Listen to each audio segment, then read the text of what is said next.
Good morning, everyone. Welcome to the webinar. I hope everyone can hear us loud and clear.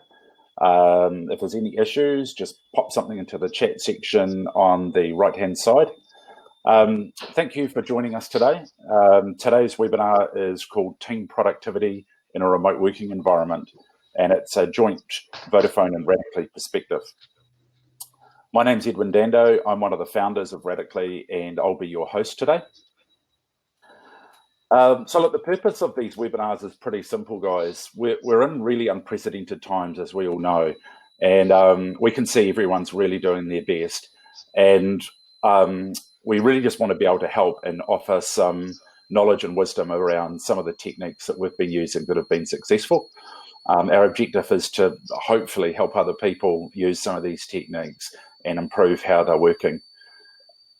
A lot of you might know Radically's been Vodafone's partner in Agile transformation, and over the last 18 months, we've helped Vodafone translate to an Agile tribe-based model. Also, in addition, Vodafone's been a digital pioneer for a long time, and I've encouraged staff to be able to work in a distributed way for quite some time. And one of the interesting things for us is that it's very common for team members to be dialing into Agile meetings and participating remotely. So together we've built up quite a lot of experience in working this way. And so our intention today is to share as much of that as we can with you. So in terms of the format today, it'll be 45 minutes or so of presentation, and we're trying to leave 15 minutes for questions and answers at the end. Casper will lead the session today, and I'll hand over to him shortly. The platform we're using is a platform that we're new to, so please be a little bit patient with us if we're a little bit clunky at first. It's a platform called Livestorm, which is one of the more modern webinar platforms. What you'll notice is on the right-hand side, there's a question panel. If there's any questions you'd like to add during the talk, please just pop them into the questions panel on the right-hand side, and people can vote on those questions. And at the end, we'll work through the questions in priority order. So joining me today are Gina Devanand and James Scoggins from Vodafone and Casper Marzik from Radically. And what I'll do now is ask each of them to briefly introduce themselves. So Gina, can you tell us all about you? Cool, thanks Ed. Hi everyone. Thanks for joining us today to hear our journey about how we set up the virtual world and now getting into the team productivity piece. A little bit about myself. I have background in HR generalist and OD, and now I'm in L&D.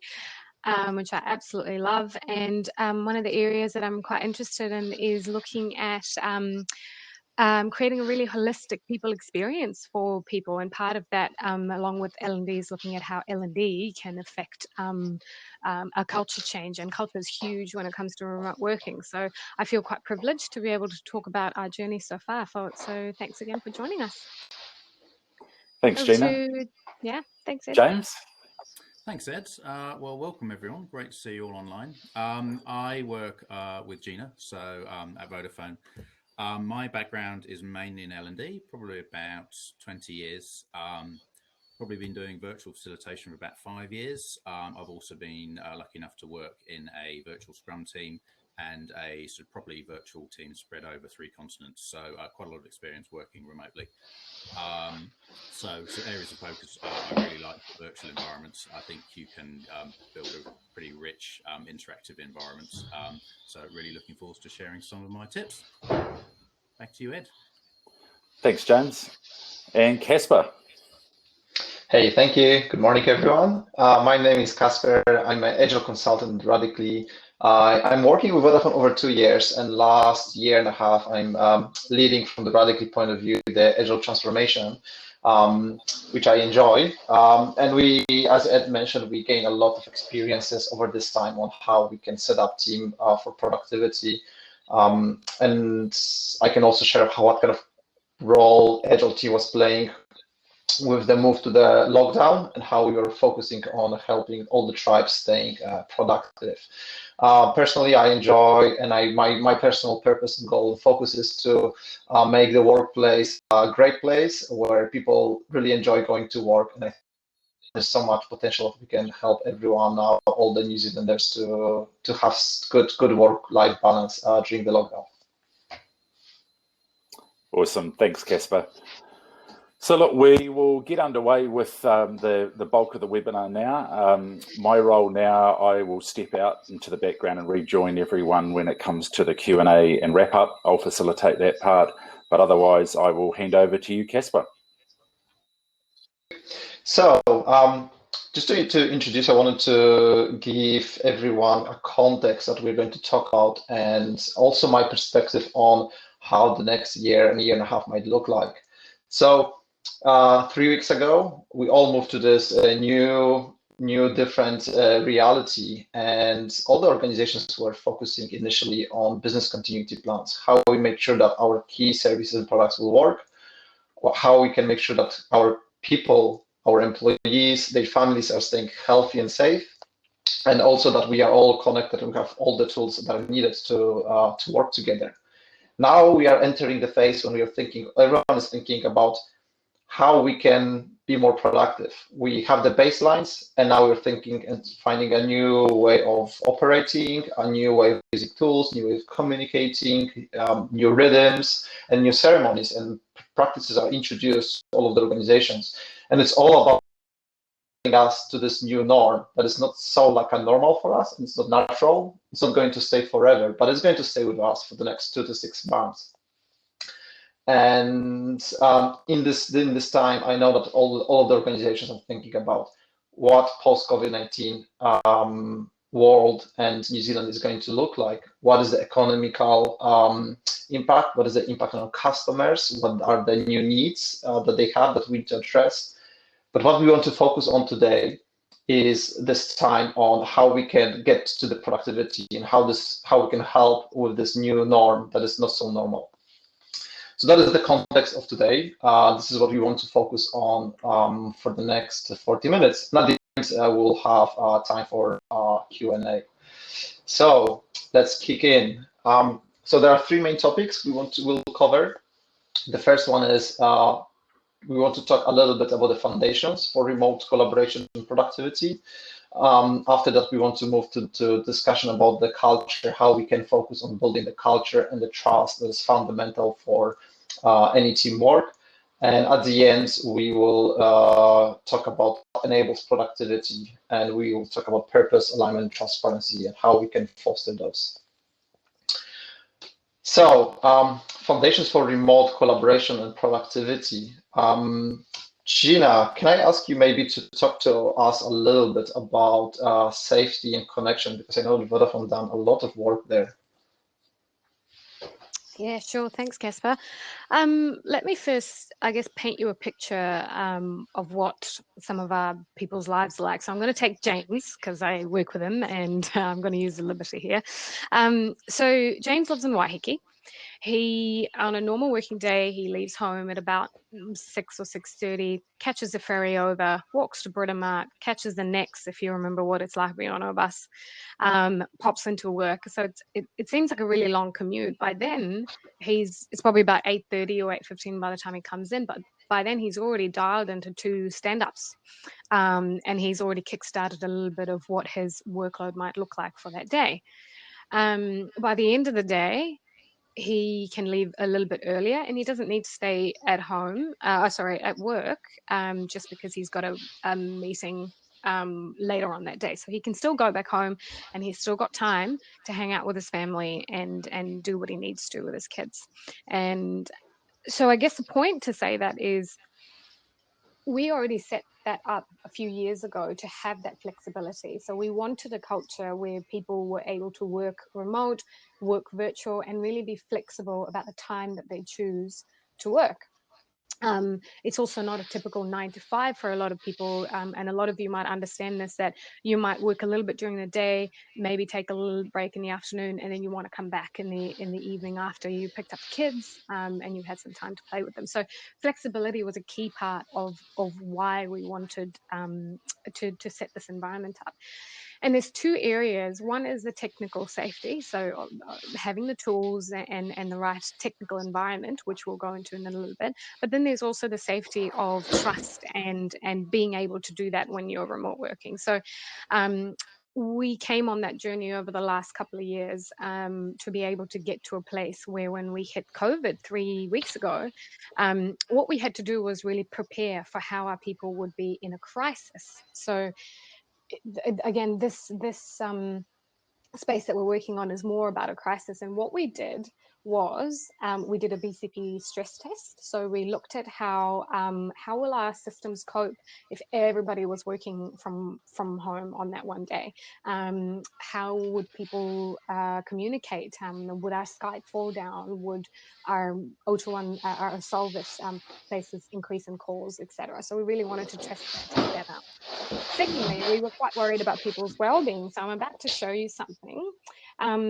Every day, and you would have heard that by week 2, week 3, people start to, the crisis starts to hit, when you're working from home all the time, it really starts to get difficult. So we were worried about the health and safety of our people. So our health and safety team does this checkup every day, and it's 4 questions. Am I going to be in the office? Or because we're an essential service? Am I feeling well, fit and well today? Is my whānau feeling fit and well today? And would I like my team leader to contact me? And that is sent every day, without failure. Every day you're supposed to fill it out. I'm about to get told that I haven't filled it out today. I wanted to show you, so I was going to wait to fill it out. So that was around the well-being. So we wanted to create that bubble. We also created things around running effective meetings, facilitation, which we'll talk to you a little bit more about, and James will go into that. So point 1, flexibility and culture was important. Point 2, once we set that up, when COVID hit, we had to do preparation for it. Point 3, you're probably thinking, well, what if we didn't do this before? What about us now? So if there is a platform that you've got now today that you're using to communicate with your people, one recommendation would be to ask them about what would make it easier for them in a virtual world. What would make it easier to enable them to work really flexibly and also create a really safe culture? And just that one question will probably provoke so much thought. And I'm sure you'll get a great response of what you need. So that's one of the ways that we created that safety and connection within the team, Casper. Yeah. Hey, thank you for sharing. I was really inspired by Vodafone as the whole organization, what's happened after the first day of lockdown. You had big retrospective amongst all of your team members about what's working, what's not working, what are the technical issues, what are the home issues, people issues, and the response was immediate by different operation teams to support everyone. But literally every team had a retrospective. Then the managers, the leaders, or representatives from the team met together, and they were looking for the main themes and how we can help everyone. So the recommendation is to find a space for that. It can be retrospectives, it can be forum, it can be a place where people just post things to help each other and to look after each other. Big topic during the Vodafone change were the digital tools and many teams raised digital tools to facilitate. And I would like to talk to you about the fact that remote work is not about video calls. It's actually when I believe and I truly understand the value from face-to-face meetings, and I encourage to always have a few of those every single day. The critical thing to be productive in the remote environment is to actually reduce the amount of video calls, because they can be very tiring. I've had a few days when I was 6 or 7 hours on video, and I just felt tired, and I felt not healthy, not safe after doing that. So I put here 4 types of the tools that I believe every team and every organization should embrace in order to be productive. The first type of the tool is, of course, the video and audio meetings that we know. The second one that is very, very critical to allow for collaboration and co-creation, not just listening, is online real-time collaboration tools. And on the right side, you have a few examples of those tools. It's tools like Microsoft Whiteboard, it's a Google Suite, Miro, or Slido. And they are very, very critical for any collaboration. And I can bring one example when I was supposed to facilitate run a meeting. It was semi-casual, semi-formal, and I had no supporting tool for people to express their co-create and build on top of each other ideas. And it was very hard for me because usually I rely on my facilitation skills, just walking the room, feeling the energy in the room, and doing something about it and working with that. And I felt that I was very unsuccessful in that. So I just learned, and the next meeting, I actually prepared proper whiteboards in a digital tool that allow us to collaborate and work together.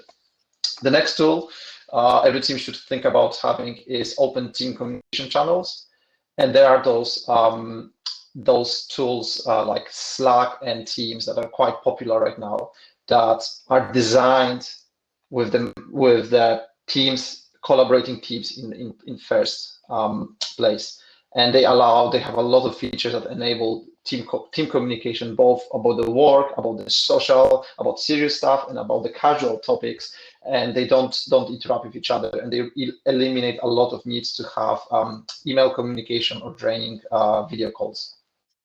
And the last one, probably the most missed one, is the digital planning and work management tools.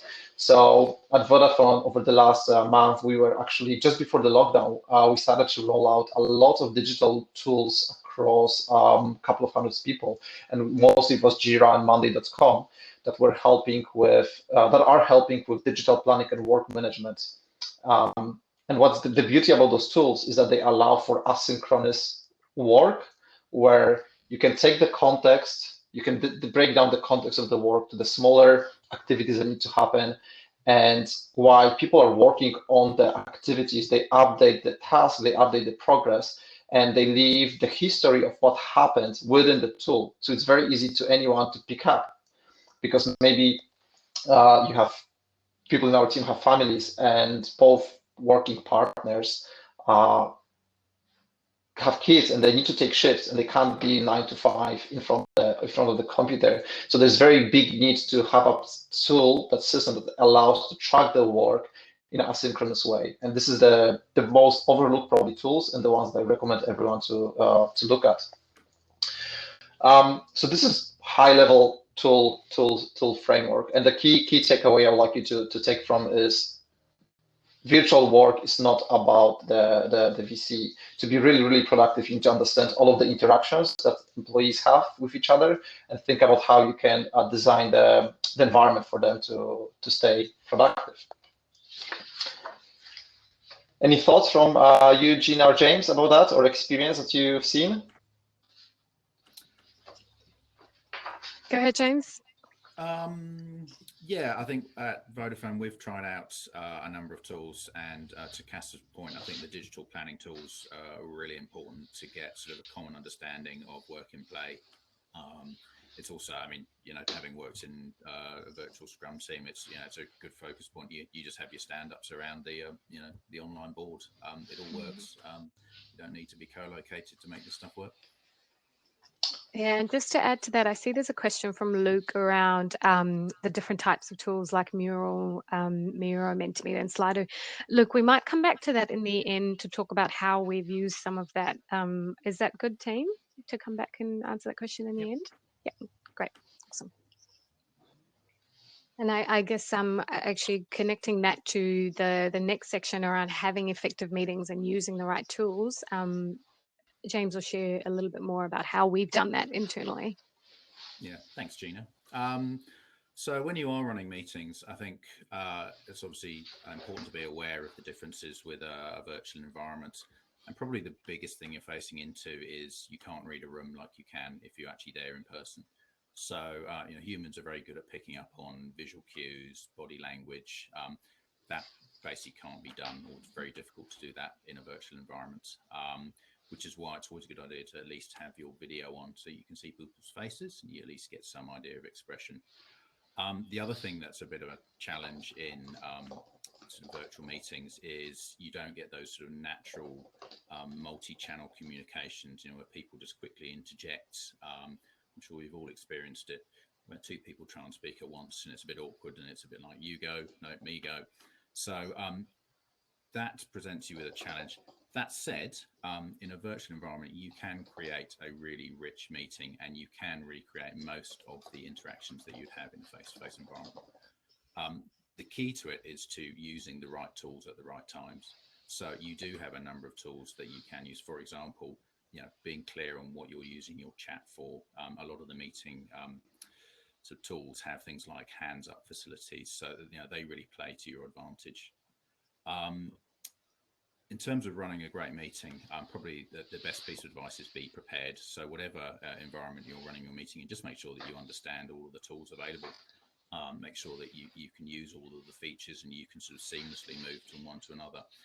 If you just jump into a virtual meeting and you haven't really planned any of the interactions, they're probably going to feel a bit clunky and a bit disjointed. The other thing that really works well, and if you're not doing it already, is to use a producer. So a producer, it's essentially, this is what Ed's doing on this call, is someone who is in the call and they are helping out with all of the technical issues, maybe manning the chat and maybe manning the questions for you. And what that allows you to do as a meeting facilitator is to actually facilitate. So it takes the stress out of the meeting for you. And that's I think the one thing we've noticed makes a really big difference, is having that producer just to help you out. The other thing that they can do is, if you're having technical difficulties as a facilitator, the producer can actually step in and take over, so the meeting can still go ahead.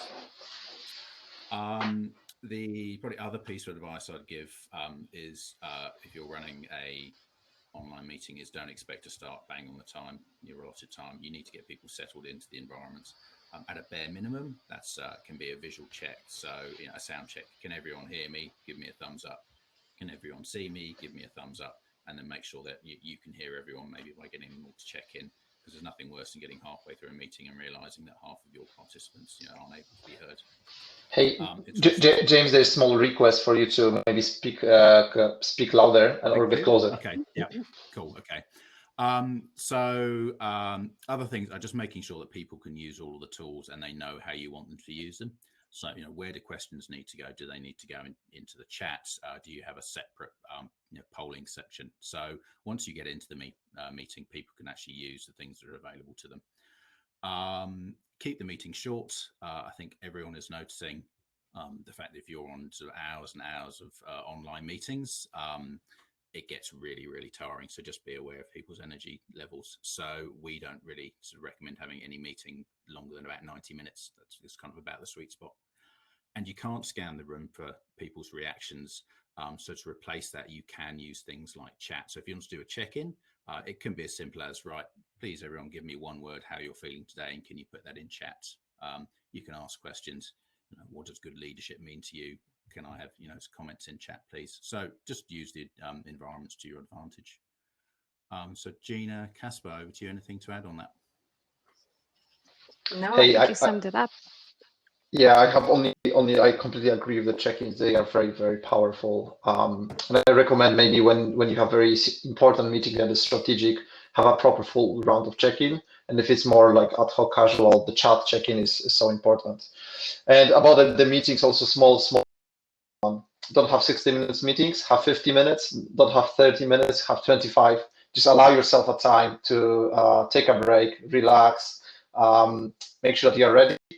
Maybe you can just sit down for the 5 minutes and look through the window. Just take the screen load off from your body, from your eyes. Cool. Thank you, James.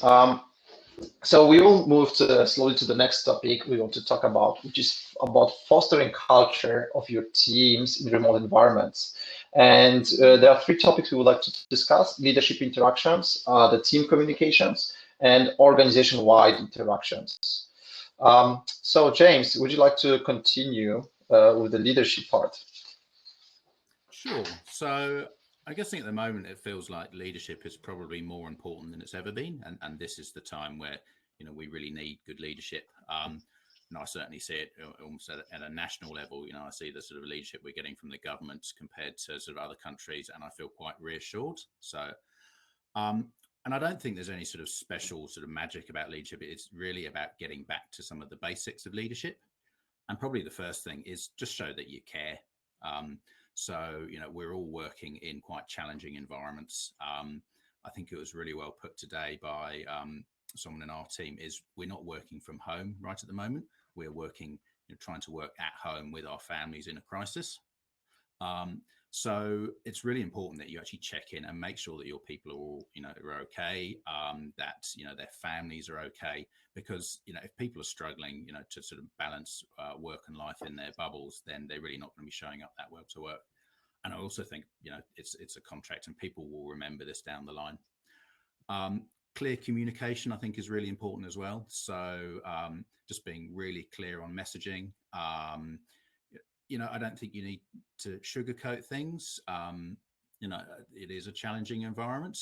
But that said, some reassurance is, really important. And certainly I'm appreciative of the leadership that we're getting at all levels in Vodafone's organisation. It sort of gives you some sort of surety. Obviously, staying in touch on a regular basis is really important.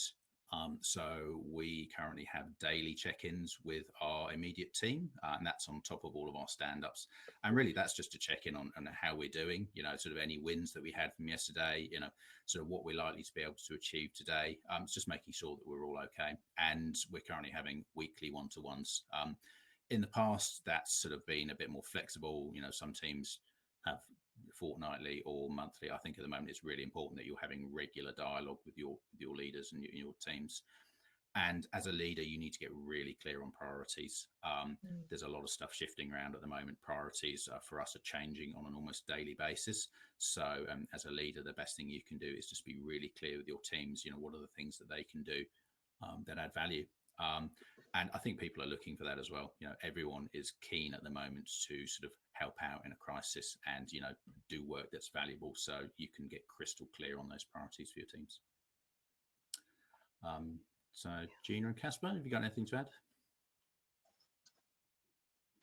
Yeah, No. small thing from me is just about I recommend all of the leaders to just set the tone that it's quite okay to take time off to look after your kids. And as a leader, you need to set the tone and you make it explicit, because a lot of people are working much harder.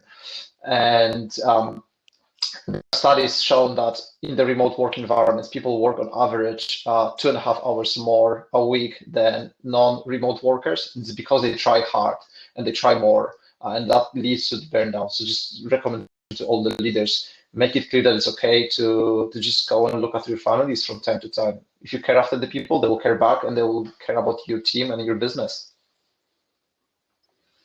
So Gina, Yeah, I was just going to add to that, Casper. Celia, you asked the question about what are we doing to adapt the working rhythms, and that connects really nicely with the leadership piece and also the way that the leaders communicate with the team. So I can share a little bit about my own experience in how it came to life for me. So when the crisis hit, we have daily stand-ups in the morning. And we initially started talking about work priorities, as in, actually, this project that you've been working on now is not priority anymore. I need you to work on this. And there was a real transparency between our leader and our team. So she was really clear about what we're going to work on and the fact that we might be jumping, between projects. But one thing that really, really helped me as an individual was that we had consistency in the comms. So I knew every day morning at 8:45 we have a team chat, and everybody turns up to that. Sometimes when you're at work, you don't end up turning up to that. So, and then I have my one-on-one, and we have these rhythms of meetings that we set, and they hardly ever get shifted. So we have daily stand-ups, team meetings once a week, and then my one-on-one for half an hour once a week, and we would go for a walkabout and chat. And it's really in that one-on-one conversation where we're seeing how people are carrying on, because when they do have parenting responsibilities, it's not going to be a typical 9 to 5. And we really were flexible to say, okay, well, if you want to start a bit later and you need to swap duties with your partner, and they do the morning shift and you do the evening shift, we were completely flexible. And also really took note when people said, I can only really afford to do one project. I can't really do this whole 40 hours at this moment. So that transparency really helped. And connecting that to the teams, the way teams communicate, I think what I really learned is that you can't expect culture to build on its own, particularly in a remote environment. And I think it was Greg who asked about having fun with the team, and this is something that we really consciously and deliberately worked on. So some of the things that we did, and we've got a wee picture, but we had a lot of fun online. So one of our team meetings, we had a dress up challenge. So here's a picture for you of us dressing up in our beach attire. So the outfit or the theme was beach theme, and we all wore our beach outfits, and we had a meeting. And it's not a big thing, but when everybody turns up, you kind of have a little bit of a giggle. Oh, check out that person's hat and that person's sunnies, and you just have a little bit of fun that way. The other thing is, from an organizational level, we also had on our workplace page, or Facebook for Work, little challenges, like, those TikTok challenges, and people just sort of post their own videos and put it up online, and there was a lot of interaction that way. So we used a lot of those channels for a bit of a banter, if you will, and that really helps with keeping the culture and keeping connection between people. We also have Slack to have a chat.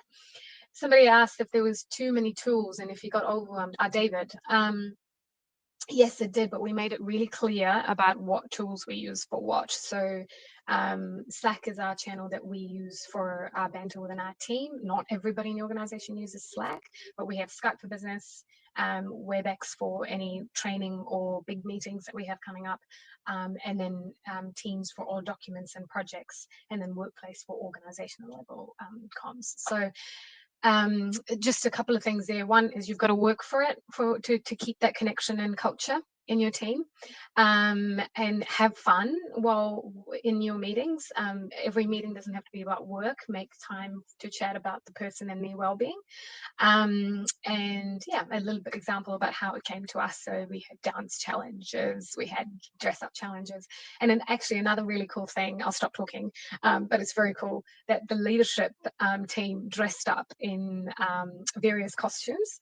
And so when they had their leadership exec live, they actually wore different hats and things as they went through. So it's nice to see it come from the top as well. Yeah. Anything to add to that, Casper, James? No, I mean, there's been a lot of fun things. The CEO also did this great thing where he gave us a guided tour of his house. So it's always quite interesting to see, sort of inside other people's houses and what their daily lives are like. So, we learned a bit about his pets. It's quite good. Yeah. Hey, it's a good segue actually to the organization-wide interactions. And then someone asked a question, Arsh asked a question about how we make a point and how we make it clear about that different people have different lives. And I think it's coming back to what are those organization-wide key principles that we want to embed. And because you can decide that maybe now in this time you want to have an organization that is focusing on simple things as being safe, staying at home, and which means also have fun. And executive team from the top, they were inspiring others to do those crazy things and collaborate and have fun, even though if you are physically disconnected, socially you can. And socially, you can still entertain, you can engage, you can do things together. One of our other clients that I've seen done quite good, had a really beautiful idea about saying, hey, it's okay to and I'll use a quote from Jeff Bezos. Once he was asked about one of his big failures, which was a Fire phone, by a journalist, he responded was very easy. We are working on much bigger failures right now. And why I'm using this quote, because one of the organizations introduced the Screw Up Fridays, when they asked everyone, every single team, to start Friday morning with quick catch up, and instead of daily stand up or talking about random stuff, they said, talk about the things that you failed about in the last week. Maybe it was your VC connectivity, maybe a session, what you've done wrong, and choose one thing as a team and publish on a public workplace that everyone can reach with the hashtag screw up. And small things like that are messages throughout the whole organization that are saying what type of organization we want to be. Another message that can be sent, if we want to be a learning type of organization, you should promote those meetup groups and create. I've seen in one of other clients, they were create a lot of meetup groups over the last 2 weeks that connect people that have similar passion. And it can be work-related passion, but not work-related. There are meetups focus only on baking, and because now everyone is a lot about baking, so there's a group that is just passionate about the baking, and just they talk every single week about few tips and tricks, and they just support each other. But there are also professional groups that just come together. And what those forums try to do is try to replace those casual water cooler conversations that you would have with your team members. Because in the team environment, we can still be connected virtually, but it's hard to be connected as a big organization that has 1,000 or 500 or 2,000 employees. So all of those interactions are so important to create and create spaces for those interactions to happen. Yeah, and one thing that I've seen that Vodafone team was doing for the last year, and it's working really nice. Every week, leadership team is having they reviews when they talk with everyone in the organization, and anyone in the organization has a possibility to ask them any question, and they just sit for half hour, discuss, and this published live stream webinar like we have right now, and people just can ask questions and discuss with them live. Just encourage ongoing communication amongst the whole organization.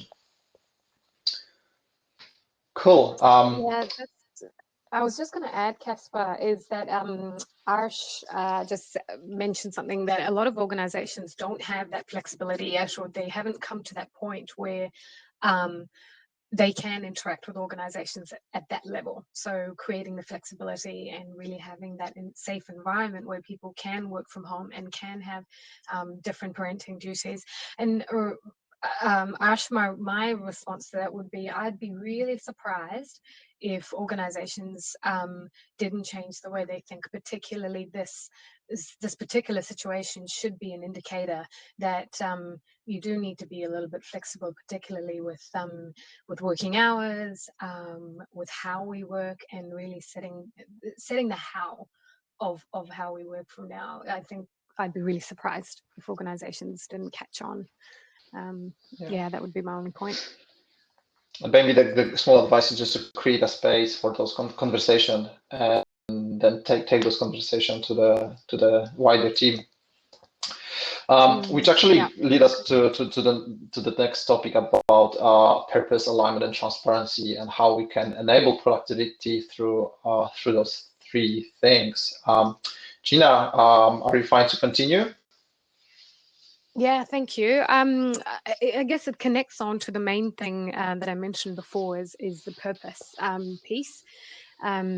The first thing that a lot of people may have experienced, and some of us have experienced, I'm sure, is the level of anxiety that it creates when you come into crisis mode, going, oh, am I going to have my job? What does this mean for my family? My kids are at school. How am I going to work with the kids at home? And it just creates not the same type of energy level or routine that you might have as previously. So couple of things that really made it helpful for myself, and I know a lot of my colleagues feel the same way, is being really clear about the work that I have and aligning my work to the bigger piece, and why I'm doing certain pieces of projects now. Why have I stopped doing some pieces of work that I was doing before, and why is it not priority anymore? That conversation and that clarity between my manager and myself, and the clarity between the directors in the business unit really makes a difference. So creating the purpose, because what you're trying to do there is reduce the amount of change that's going on and creating the routine again. So make it as normal as you can for your team. For example, keeping them team meetings, having a bit of fun, have your Friday night, afternoon drinks for half an hour, just connect in and grab your glass of wine or whatever.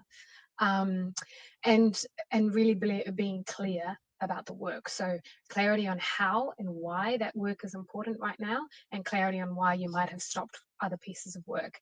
And secondly, just security and routine. So make work as normal as possible at this time, and reduce the amount or flex the amount as per their family situation and their environment at home.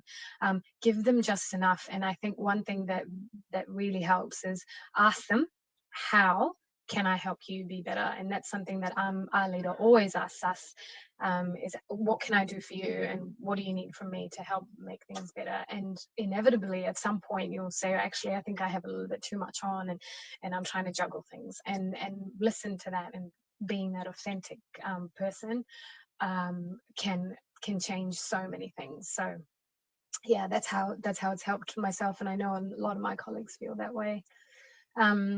Anything to add, James, Casper? Yeah, I think in terms of purpose, I think everyone's been feeling it, and everyone wants to contribute and feel like the work they're doing is adding value.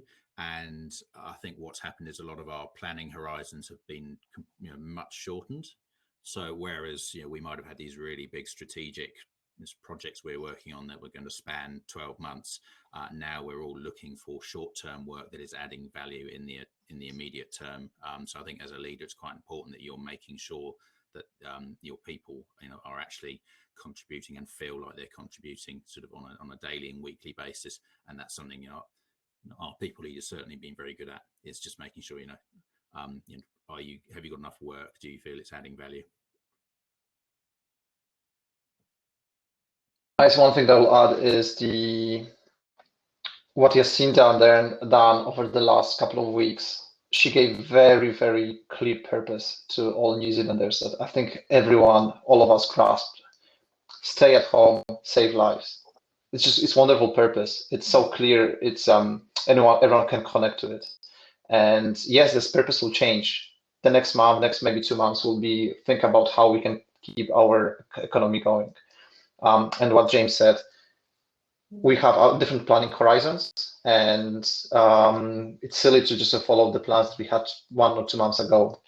And maybe moving to the alignment topic, one thing that can create really beautiful alignment with the teams is go through a simple exercise that I encourage every leader will do with their teams, and it doesn't matter which level you are as a leader, is to take the whole team and think about what is going to be economical landscape post COVID-19. What are the social differences that we're going to observe, and what does it mean for us as an organization? What are the new problems that our customers will like to will have that we can actually help them to solve? What they will value, what they will need, and it leads to should we do as a team? What are the new needs from our stakeholders in the organizations? What are the new needs from the customers? What we should start doing, what we should stop doing? So that type of conversation, when it's involved, when everyone in the team has a chance to contribute, creates alignment.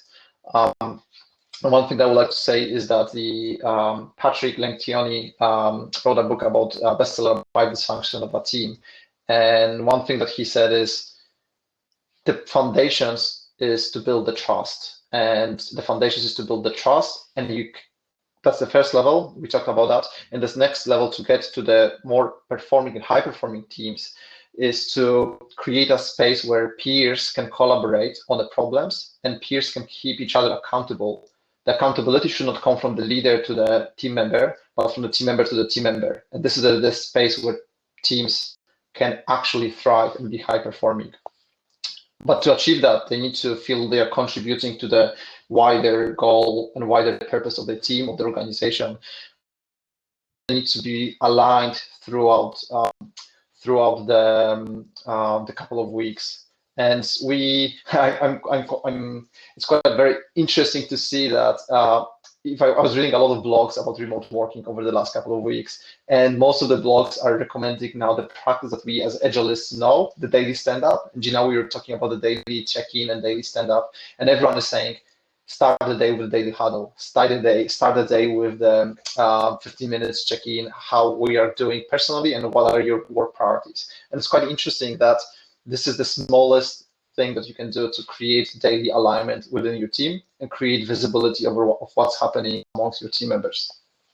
And the next level, take it to the next level, have those weekly, a little bit longer alignment meetings when the whole team comes and talk about what is the next week is going to look like, what is the 1 or 2 goals we want to achieve as a team, as a collective team, and what each of us is going to do to achieve it. And then, of course, you can get it to the longer horizons, probably post-COVID-19, thinking about quarterly planning.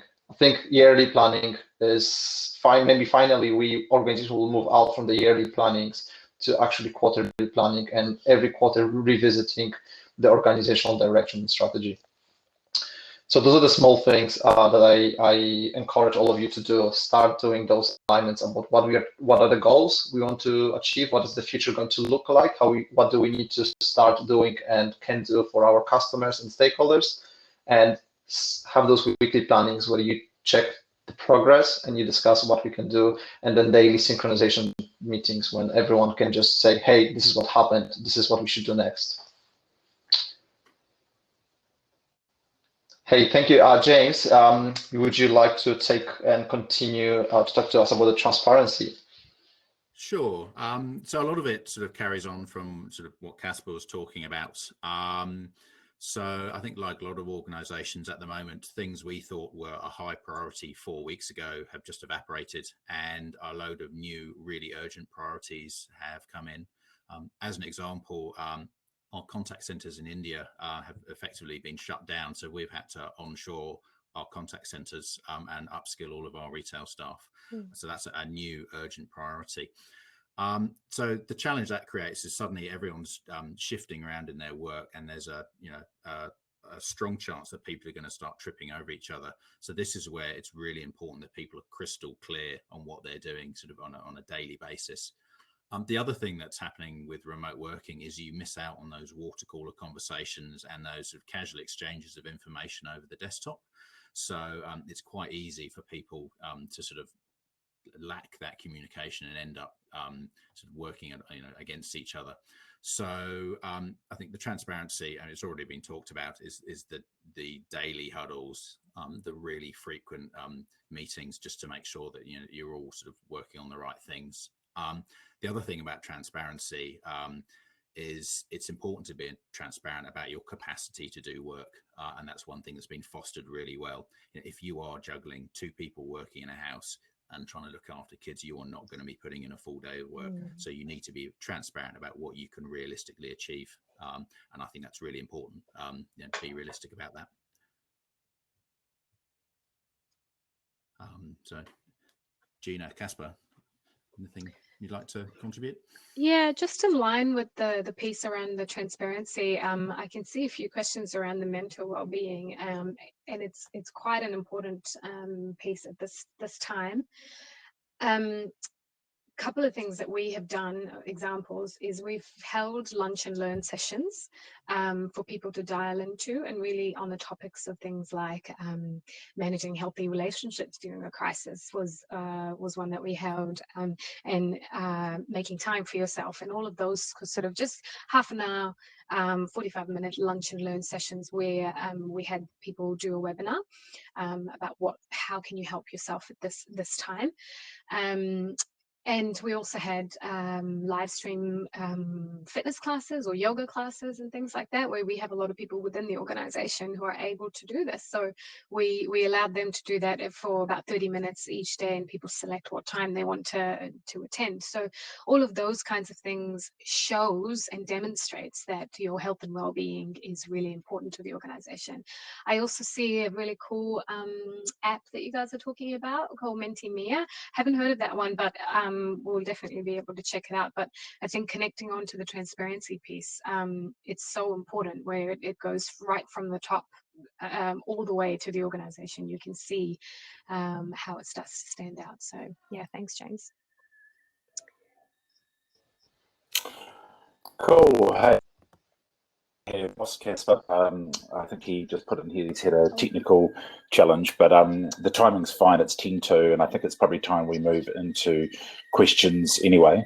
So just looking at the questions we've got here, the most popular question here, I'll just start the live answer. It's curious to know, I'm hoping Gina, James and Casper, you can see that clearly? I've actually completely gone blank the screen, but you guys can still hear me, yeah? Yeah, we can hear you. Okay, cool. Great. I can't see anything, but I'm okay if you just want to call out the question. So it's curious to know, what are you doing to adapt working rhythms and meetings to caring and parenting responsibilities? Yeah, I can talk to that. I think the first thing is we had a sort of a transparent conversation around what we could actually commit to, and that message actually started at the top with our CEO basically saying, your family needs to come first.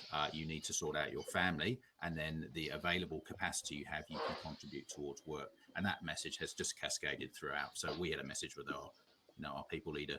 And she said, how much can you commit to on a daily basis and on a weekly basis? And you just take it from there, and then you build out your cadence from that.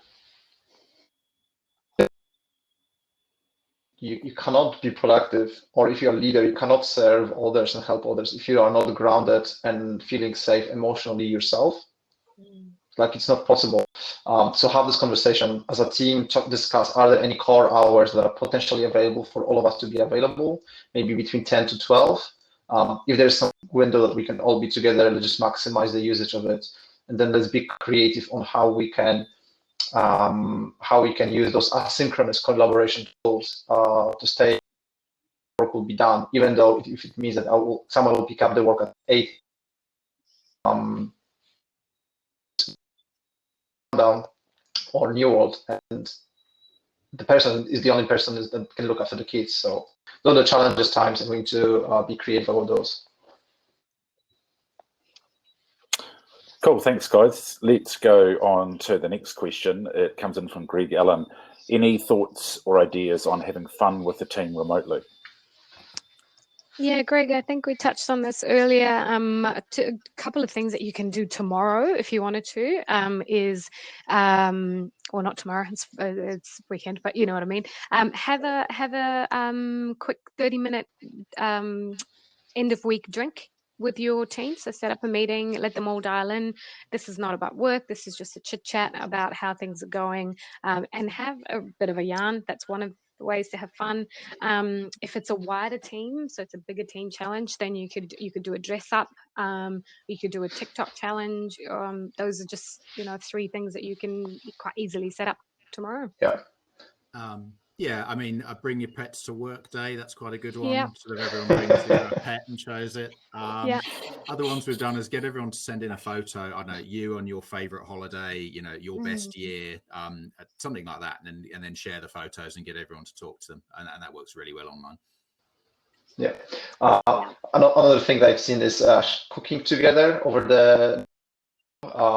That's very, very just great to cook and have those chats. Another thing that I've seen is different quizzes or riddles. There's a lot of websites you have so many riddles, and the teams we just distributed the bigger team to all the sub teams, and they were given like 3 riddles, and they had 10 minutes to solve it. Then come together, we were counting points.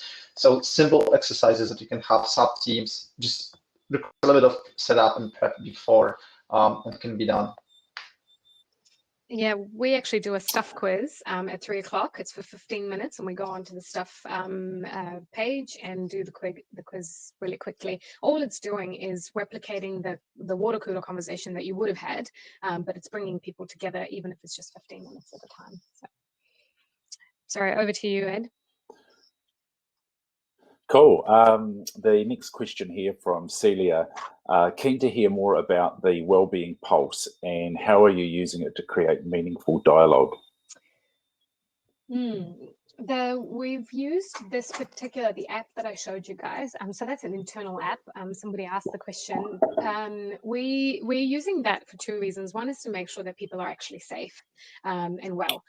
If anyone says, yes, I want my team leader to call me, then that goes to the team leader, and there's a conversation that needs to happen between the team leader and the person about, are they doing well? Are they fit? Is their family all right? And all of those conversations. And then to support that and really spread across the organization to show the importance of well-being. We've done those series and scenarios on workplace, the quick series that I was talking to you about well-being topics, and also about fitness and well-being. And our senior leaders also are quite open about their family, and CEO kind of goes, oh, this is my son's bedroom, and that kind of stuff. So it makes it easier.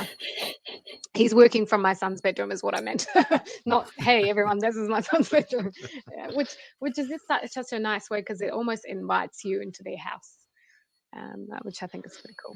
Yeah, even if as an organization, if you don't have those tools that support on the organizational level, as a team leader, create those in a simple way. Just create a space where everyone, maybe one channel on your group chat, where everyone can post from 1 to 5 how they feel about being productive today and actually doing work today. And it just sparks opportunities for the team leaders, for the team coaches to think about, is there someone that I need to have a call with today? Is there someone that I need to just pick up the phone and say, hey, Bob or Jane, it's fine to do that. I feel that this is what's happening with you. Can I help in some way? And it's fine to be less productive today. Just take this few hours off, so do stuff, and come back tomorrow. We prefer that you will be productive tomorrow than be not productive throughout the next week. So just show this care and empathy. Cool. Hey, thanks, guys. We're going to try and cram in one last question from Roxanne, and I want to try and sneak this in because I know she's been struggling to get onto the webinar. And so here is her question. How do you balance keeping the group engaged through fun activities versus work priorities and keeping them learning to live in an unprecedented situation? How do you ensure you don't create overload? So quick 30-second answer each. Being very clear, I think, about getting people to set some boundaries between their work life and their home life. I think that is important. That people are strongly encouraged to take sort of time out, to go for a walk in the middle of the day, and that's totally fine. We also have specific meetings during the day which are designed for fun. And there are some meetings where it's okay if my kids come and jump on me, and everyone's going to be fine with that. And there's probably others which I probably want to have a bit more of my focus in. So it's about creating some of those boundaries. Yeah, I agree with James. Differentiate between the fun meetings and then the meetings where they need to be. And also the other thing was priority. So really focusing on only the things that's priority at the moment, so that I'm not trying to do everything, all the projects that I had before and the ones that I have now. So yeah, that would be for me. Also, I'm a big believer that work also can be fun. Nobody's saying that work cannot be fun, and I think there's not much more engaging activity than designing the future of the team and engage the team in this conversation about what the future means for your team in 1 month, 2 months, 3 months from now, and get everyone involved. I guarantee there'll be a lot of fun and work-related conversations that will turn to the commitments, turn to the team actually willing to work and be productive.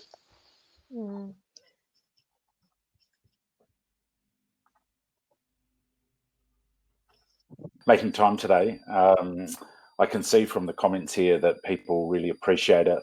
And thank you to everyone who's joined us today. I hope you got a lot of value from the session.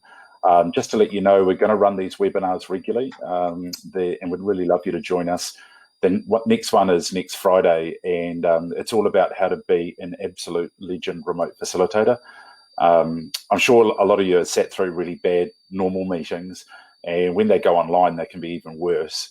And if you think about the cost to an organisation of unproductive, disengaged meetings, then it's pretty severe. So we're going to try and run you through how to facilitate really awesome, fun, and productive meetings.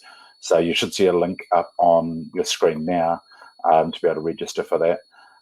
Also, would really love your feedback. Love to hear from you guys how you found this session, but also what sorts of topics you'd like to see us cover in the future. Really like you to be able to participate in that. So I'll flick you out an email after this, and I'll invite you to the next webinar, and I'll ask you for your feedback and suggestions. And finally, I just want to, just a quick plug, I want to let you know we're moving, Radically's moved all of our services online. So all of our consulting, mentoring, coaching and training, we're doing all online. And a lot of the work we're doing at the moment is helping companies remain really successful online.